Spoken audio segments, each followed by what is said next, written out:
네, 오늘 저희가 같이 살펴볼 사사기라는 책에는요, 일정한 그 사이클이 있습니다. 빙글빙글 도는 구조가 있는데요.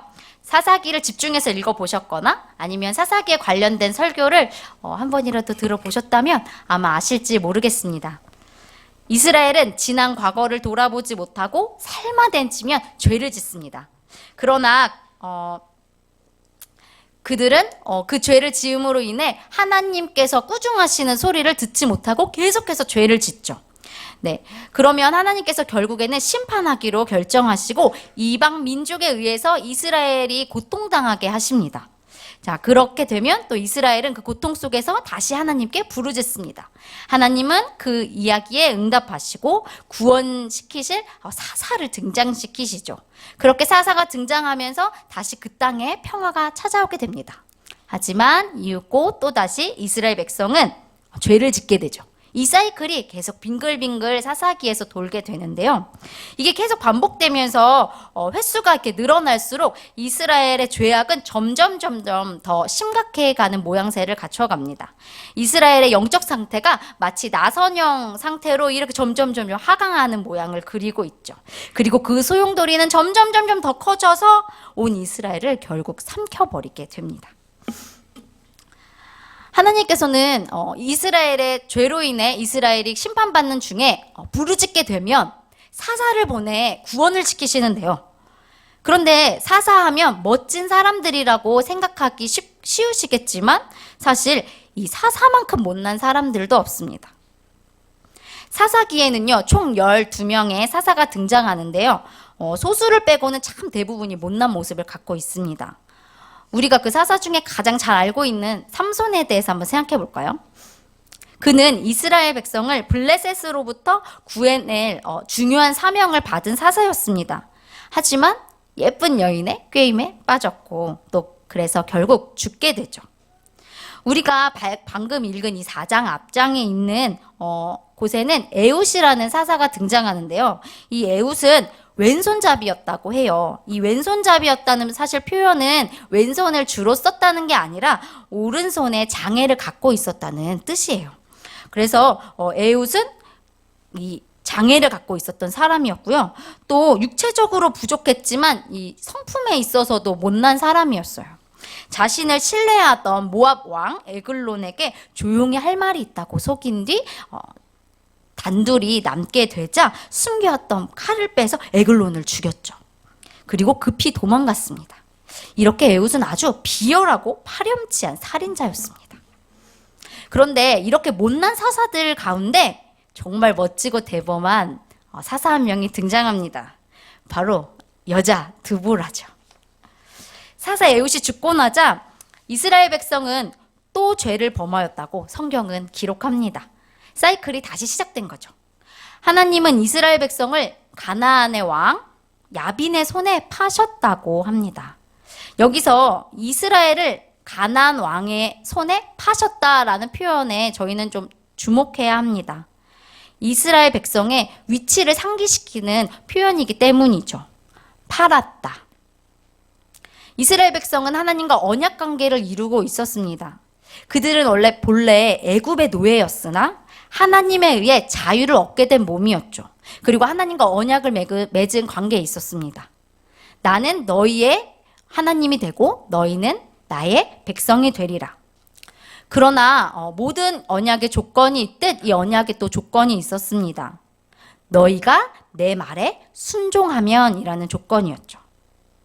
만약 조건을 이스라엘이 파기한다면 하나님과의 언약은 깨지게 될 것이고 자유하게 하신 하나님께서는 그들의 범죄로 인하여 그들을 다른 사람의 손에 팔아 넘기실 것입니다.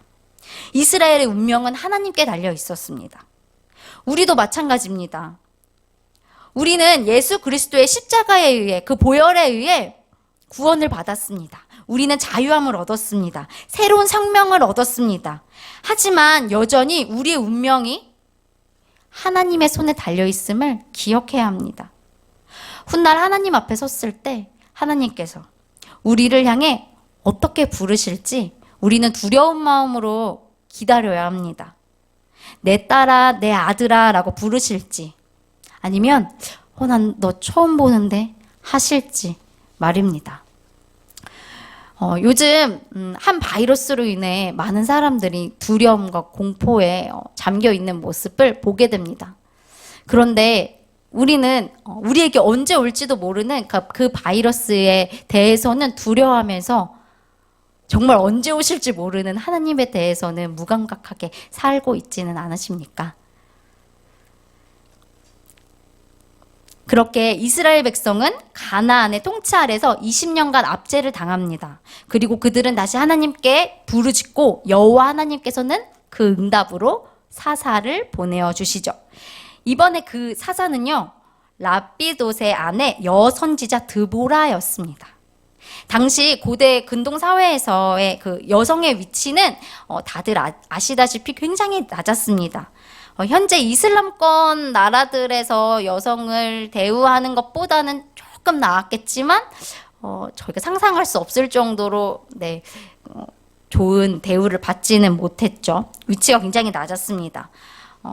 민수기에 보시면 이렇게 인구를 세는데 거기엔 다 여자가 빠져 있죠.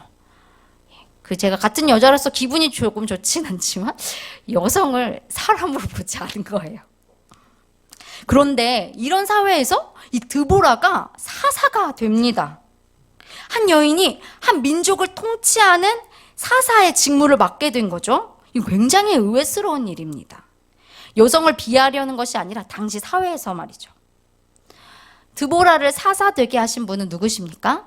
바로 하나님이십니다. 하나님은 이것을 통해 우리에게 무엇을 말씀하시려는 걸까요?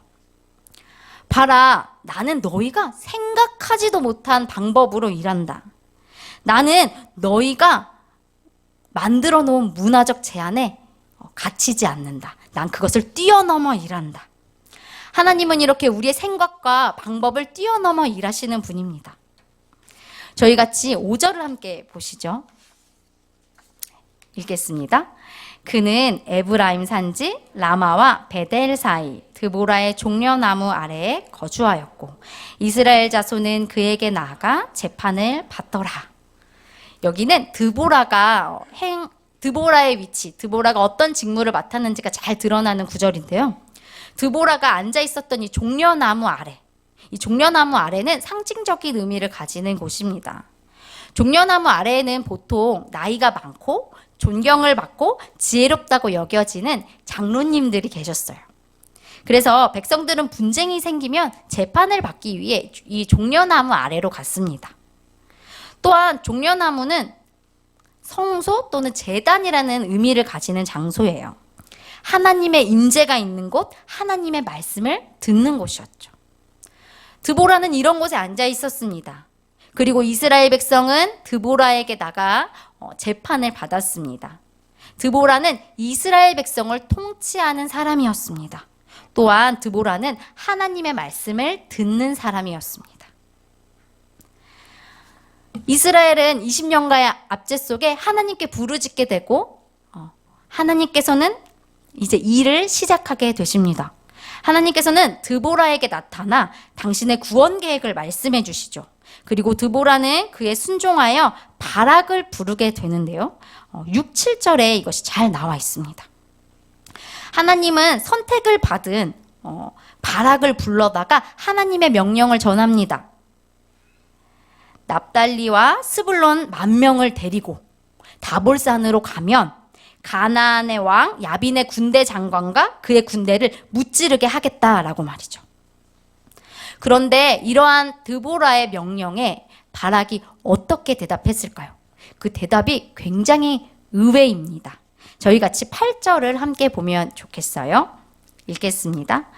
바락이 그에게 이르되 만일 당신이 나와 함께 가면 내가 가려니와 만일 당신이 나와 함께 가지 아니하면 나도 가지 아니하겠노라 하니.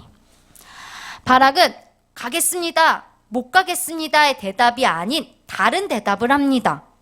드보라, 당신이 나와 함께 가면 제가 가겠고 당신이 저와 함께 가지 않으면 저 안 가겠습니다. 이 대답에 대해서 어떻게 생각하시나요? 사실 이 대답에 대한 평가가 신학자마다 이 두 부류로 극명히 갈라섭니다. 그래서 목사님들이 설교를 잘 안 하세요. 굉장히 금명이 갈려서요. 긍정적으로 보는 편과 부정적으로 보는 편이 있죠. 첫 번째 부정적 관점은요, 바락의 대답을 이 믿음의 결여로 보는 것입니다. 하나님께서 분명히 명령하셨는데도 전쟁에서 승리할 수 있을까? 내가 할 수 있을까? 이런 두려움과 이 소심함에 드보라 사사 당신이 나와 함께 해주면 제가 가겠습니다 라고 얘기한 것으로 보는 거죠. 그리고 9절에서 드보라가 내가 너와 함께 가는데 네가 이번에 가는 길에서는 영광을 얻지 못할 것이다 라는 이 이야기를 바락의 믿음 없음에 대한 이 대가로 봅니다. 네가 믿음 없이 간다고 했으니까 내가 너랑 같이 가긴 하는데 넌 영광을 받지 못할 거야 라고 말이죠. 이어 완전히 상반된 두 번째 관점은요, 긍정적인 관점입니다.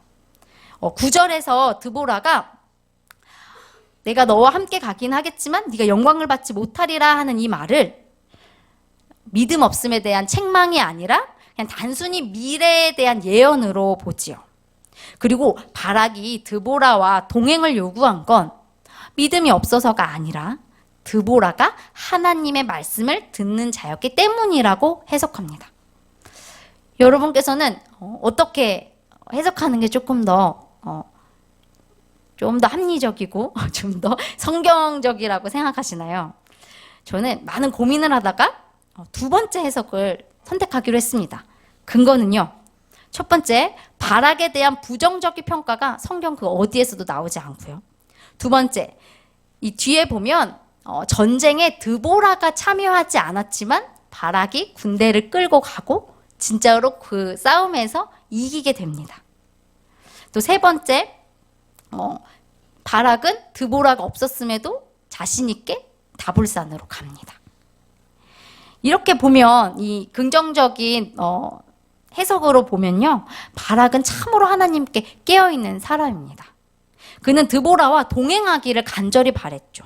드보라가 사사였기 때문입니다. 드보라는 하나님의 음성을 듣는 자였기 때문이죠. 사사인 드보라와 동행한다는 것은 하나님과 동행하는 것을 의미했기 때문입니다.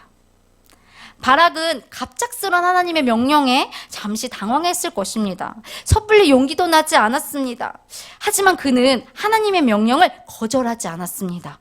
그는 하나님의 음성을 듣고 그대로 순종하면 하나님께서 약속하신 승리를 얻을 수 있다고 믿었습니다. 그래서 그는 드보라가 함께 가줄 것을 요청했습니다. 결국 그는 드보라의 사인을 받고 전쟁을 하러 나아가 승리를 얻게 되죠. 이 9, 10절, 이 두 절 안에 드보라와 바락이 함께 갔다는 것이 3번이나 언급되어 있을 정도로 이 사실은 굉장히 중요하고 이 사사기에서 강조하는 바입니다. 여러분은 누구와 함께 가고 계십니까? 혹시 혼자 가고 계십니까? 아니면 세상과 친구하며 가고 계십니까? 하나님이 우리에게 명령하신 길을 가는 길에도 우리는 계속해서 하나님의 음성에 귀 기울여야 합니다. 여러분은 얼마나 하나님의 음성에 귀를 기울이며 살아가고 계십니까? 목적지만 중요한 것이 아니라 과정도 중요합니다. 우리는 이미 하나님을 만났지만 정말로 하나님을 정말 만나 뵙게 되는 그날까지 우리는 계속해서 끊임없이 하나님의 음성을 들으며 살아가야 합니다. 왜냐하면 그 길을 가는 과정과 방법도 다 하나님께 속한 것이어야 하기 때문이죠. 계속해서 이야기를 살펴보겠습니다.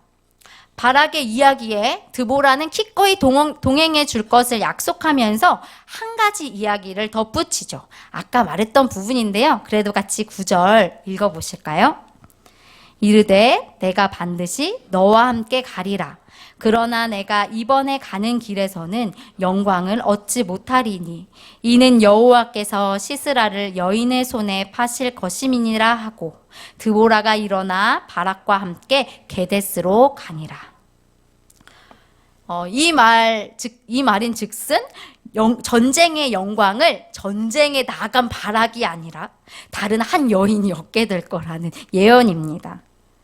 바락은 지금 굉장히 강성하고 힘이 센 가나안과의 전쟁에 나가기로 했습니다. 당시에 이 말씀에 보면 가나안이 철병거 900대를 갖고 있었다고 하는데요. 당시 이스라엘은 이 철이 아예 없었다고 합니다. 그러니까 뭐 싸움이 되지 않는 상황이었죠.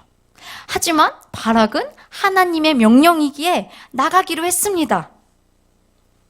하나님께 승리를 약속하셨지만 그 싸움 중에 다칠지 혹은 목숨을 잃게 될지 아무도 모르는 일입니다.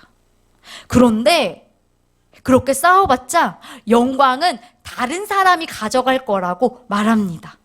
그것도 여자에게 말이죠. 이쯤에서 우리나라의 아주 유명한 속담 하나가 생각납니다. 죽 써서 개 준다. 바로 이 상황을 두고 하는 찰떡 같은 말인 것 같습니다. 누가 이런 상황 속에서 죽 써서 개 주고 싶겠습니까? 그런데 바락은 죽 써서 개 주기로 합니다. 그리고 아무런 불평 없이 길을 나서죠. 저는 어릴 적에 주인공을 꿈꾸며 살았습니다. 열심히 공부하고 하나님을 섬기면 하나님께서 나를 이 성경에 있는 막 성경 인물처럼 사용하실 거라고 믿었어요. 그런데 어른이 되어보니 저는 그저 조연으로 살아가고 있었습니다. 세상에는 주인공보다 조연이 훨씬 더 많죠. 스포트라이트를 받는 사람보다 뒤에서 묵묵히 일하는 사람들이 훨씬 더 많습니다. 그리고 그런 사람이 있기에 주연도 빛이 나죠. 이 커다란 역사는, 이 우주는, 이 세상은 하나님의 영광을 향해 가고 있습니다. 이 세계라는 커다란 기차가 하나님의 뜻을 향해 막 달려가고 있는데 우리는 아마 그 기차의 작은 부속품 하나에 지날지 모릅니다. 있나 없나 잘 보이지도 않는 부속품 말이죠. 그래서 때로는 우리가 막 노력한 결과가 다른 사람의 영광이 되는 것 같은 일이 일어날 수 있습니다. 바락처럼 말이죠. 바락은 하나님 말씀에 명령에 순종하여 이스라엘 백성을 데리고 전쟁에 나갔습니다. 전쟁 영웅이 왜 되기 싫었겠습니까? 그러나 그는 자신의 영광보다 하나님의 뜻을 이루는 것이 훨씬 중요하다고 생각했습니다. 그래서 그는 잔말 없이 그 영광이 다른 이에게 돌아갈 것을 다 알고도 순종했습니다. 만약 여러분이 바락의 상황에 처하신다면 어떻게 하시겠습니까? 신앙 상담을 하다 보면 참 억울하다는 말을 많이 듣습니다. 잘못한 것이 없는데 막 오해를 받아서 억울하고, 막 잘하려고 했는데 사람들이 인정해 주지 않아서 억울하고, 정말 억울한 일이 많죠. 그런데 바락도 어떻게 보면 정말 억울한 상황 아닙니까? 그런데 그는 아무런 불평 없이 원망도 하지 않고 진짜 그 억울한 그 길을 그냥 묵묵히 걸어갑니다. 하나님의 뜻이기 때문이죠. 이스라엘 백성을 구원하기 위한 하나님의 뜻이기 때문입니다. 사랑하는 성도 여러분, 만약 여러분께서도 이런 상황에 처하신다면 바락 같은 선택을 하시겠습니까? 그런 선택을 하시기 바랍니다. 바락처럼 잔말 없이 묵묵히 하나님 뜻이 있는 그 길로 걸어가는 사랑하는 여러분이 되시길 소망합니다. 예수님이 이 땅에 다시 오시는 그 마지막 날 우리의 모든 억울함을 풀어주신다고 약속하셨으니 말입니다. 우리의 상급은 이 땅이 아니라 하늘에 있다는 걸 잊지 마시기 바랍니다. 오늘 우리는 이 사사기 4장을 살펴보면서 드보라와 바락의 이야기를 살펴봤습니다. 여인인 드보라를 사사로 세우신 하나님은 그 어떤 사람도 사용하실 수 있는 분입니다. 우리처럼 세상에서 보기에 못나고 가진 것 없고 초라한 사람도 하나님 앞에 섰을 때는 정말 보여드릴 것 하나 없는 저 같은 사람도 하나님께서는 사용하시는 분이십니다. 그러니 내가 못났다고, 내가 이번 한 해도 시작할 때 이렇게 결단했는데 한 달도 되지 않아 이렇게 다 망가져 버렸다고 절망하지 마시고 다시 한번 주님을 기대하시고 나아가시는 여러분이 되시길 소망합니다. 바락은 드보라와 동행하기를 바랬습니다. 하나님의 음성을 듣기 위해서였습니다. 우리도 하나님이 허락하신 이 길을 가는 데 있어서 주님의 음성을 듣는 것이 너무나 또 중요합니다. 우린 그것을 절대적으로 삼아야 합니다. 바락처럼 우리의 자존심이 좀 깎이고 우리의 마음에 흡족하지 않더라도 하나님의 음성에 항상 귀 기울이는 자리로 나아가시는 사랑하는 여러분이 되시길 소망합니다. 마지막으로 바락은 자신의 영광보다 하나님의 뜻을 더 중요하게 생각했습니다. 그래서 그 길을 갈 수 있었죠. 우리도 바락처럼 잠깐 이 땅에서 억울하더라도 묵묵히 하나님의 길을 갈 수 있었으면 좋겠습니다. 억울한 일을 당하면서도 계속해서 하나님의 길을 가고 계신 한 목사님의 이야기를 전하며 설교를 마무리 지을까 합니다. 제가 그 목사님을 처음 만나뵌 건 대학교 3학년 때 수업 시간을 통해서였습니다. 한 교수님께서는 다음 주에는 특별히 야외 수업을 하겠으니 등대교회로 찾아와라 라는 말씀을 하셨고, 저는 창신동에 있는 그 교회에 가게 되었죠. 그 교회는 쪽방촌 가운데 있는 교회였습니다. 교회 뒤로는 이 쪽방이 쫙 있었는데요. 혹시 쪽방 보신 분 계신가요? 저는 그날 처음이자 마지막으로 쪽방을 보았는데요. 쪽방은 0.5평에서 1.2평. 그러니까 한 사람이 누우면 그냥 가득 차는 그런 아주 작은 방을 말합니다. 뭐 난방도 잘 되지 않고요. 뭐 방음 뭐 이런 건 되지 않고요. 그냥 몸을 뉘을 수 있는 곳이죠. 그곳에는 이 도시의 최저 빈민들이라고 표현할 수 있는 사람들이 살고 있습니다.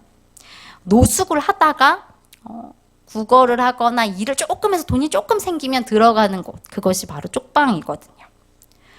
목사님은 이 쪽방에 사는 사람들을 대상으로 사역을 하고 계신 분이었습니다. 매일 쪽방을 돌아다니시고 문을 두드려가며 신방을 하시고 거리에 있는 사람들을 찾아가서 돕는 사역을 하고 계셨죠. 감당 못할 빚으로 인해서 하루아침에 거리에 나앉게 된 사람들, 소망 없이 살다가 교회를 통해 하나님을 알게 된 사람들, 여전히 알코올 중독에서 벗어나지 못하고 옛 습관이 남아있지만 그럼에도 불구하고 다시 한번 기회를 얻어 사람답게 살아보려는 사람들이 교회에 가득 모여 있었습니다.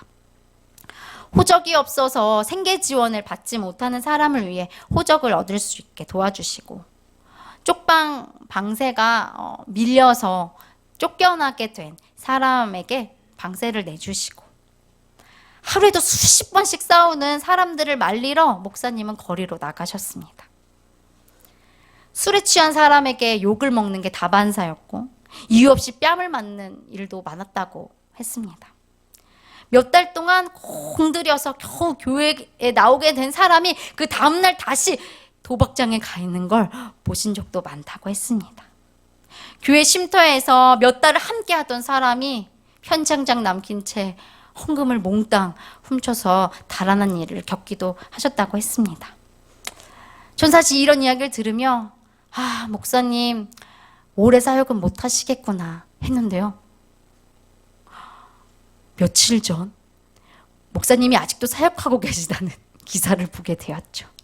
목사님은 그곳에서 10년이 넘도록 한 자리에서 계속 같은 곳은 아니었지만 장소는 이동되었지만 여전히 그 사람들을 대상으로 사역하고 계셨습니다. 목사님은 그 자리를 떠나지 않으셨고 항상 그 자리에 계시면서 오는 사람들을 맞이하고 계셨죠. 목사님은 우스갯소리로 수요일 금요일에는 꼭 예배를 드려야 한다고 했습니다. 왜냐하면 하루에 한 끼도 제대로 못 먹는 사람들이 수요일 금요일에 와서 밥을 먹어야 한다고요. 주일만 먹여서는 안 된다고, 수요일 금요일에도 예배 끝나고 꼭 밥을 먹여서 보내야 한다고 그렇게 말씀하셨습니다. 목사님을 바라보며, 목사님의 사역을 바라보며 말구유에 나신 예수님의 사랑이 이런 걸까? 매 맞고 억울하게 법정까지 서면서 복음을 전한 사도 바울의 마음이 이런 걸까? 라는 생각이 들었습니다. 목사님을 촬영한 한 다큐멘터리를 우연히 보게 되었는데 거기서 한 성도가 나와서 하는 말이 그랬어요. 목사님께 어느 날 목사님의 그 양말이 이렇게 구멍 난 것을 보게 된 이 사람은 교회 쉼터에서 6개월간 머문 사람인데요. 목사님의 양말이 구멍 난 것을 보고 이제 있는 돈을 털어서 양말을 사왔대요. 그 양말 이제 몇 켤레를 목사님께 드렸는데 그래서 목사님이 그렇게 좋아하시더라고. 그러면서 하시는 말씀이 목사님은 이만큼 주셨는데 나는 이만큼 주신 것에 비해서 아주 조금만 드렸는데 그렇게 기뻐하시더라고. 얘기를 하더라고요. 그 인터뷰를 보면서 이게 예수님의 모습이 아닐까. 이게 그리스도인의 모습이 아닐까. 이런 사랑을 전하라고 하나님 우리를 부르신 게 아닐까. 그런 생각이 들었습니다. 사랑하는 성도 여러분, 어쩌면 주님은 영광 없는 자리로 우리를 부르고 계실지 모릅니다. 영광은커녕 오해나 받고 손해볼 자리로 말이죠. 그러나 하나님께서 그 자리로 우리를 부르신다면 함께 나아가시지 않겠습니까? 혼자는 조금 용기가 나지 않겠지만 우리가 함께 나간다면 갈 수 있지 않겠습니까? 예수님이 보여주신 모습 그대로 말입니다. 주님께서 말구 위에 나신 모습 그대로 말입니다. 하나님의 아들이 이 땅의 가장 낮은 자리로 오신 모습 그대로 말입니다.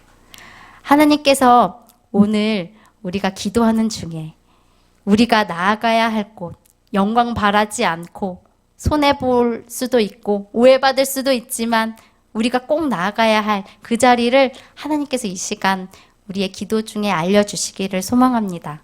그리고 그것을 향해 우리가 예수님의 형상을 드러내며 살아갔으면 좋겠습니다. 저희 같이 찬양하고 기도하는 시간 갖겠습니다.